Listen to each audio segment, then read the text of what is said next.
আরও উপস্থিত আজকের এই অনুষ্ঠানের সকল ছাত্রছাত্রী, তাদেরকে আমি আন্তরিকভাবে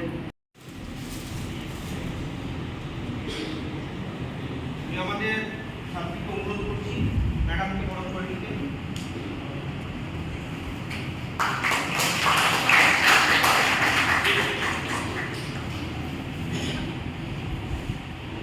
আজকে আমাদের যে আমাদের শরীরে ইমিউনিটি পাওয়ারটা এত লো হয়ে এই যে লো যদি ইমিউনিটি পাওয়ার হয়ে যায় আসলে কি হয় তখন আমরা কিন্তু নানা রকম মধ্যে আক্রান্ত বেরিয়ে আসা এবং স্টেজ 1 স্টেজ 2 স্টেজ 3 তিনটা মানে এইচআইভি আমাদের হয়। তো সেক্ষেত্রে স্টেজ 1 যেটা সেটা শুধু সিমটমটা দেখা যায়, কিন্তু স্টেজ 2 মানে সেখানে আমি একটু অনেক নর্মাল হয়ে যায়। নর্মাল মানে বলবো না যে শরীরটা নর্মাল হয়ে যায়, সেখানে দেখা যায় যে আস্তে আস্তে ক্রনিকই পরিণত হয়ে যাবে। কিন্তু যখন স্টেজ 3টা আসে অটোমেটিক দেখা যায় একবারে সিনড্রোমটা একবার হয়ে যাবে অটোমেটিক তার যে অ্যাকোয়ার্ড ইমিউন রোগ হয়ে যায় এবং অ্যাকোয়ার্ড ইমিউন সিস্টেমে যাওয়ার সঙ্গে বিভিন্ন রকম রোগ নিয়ে থাকে।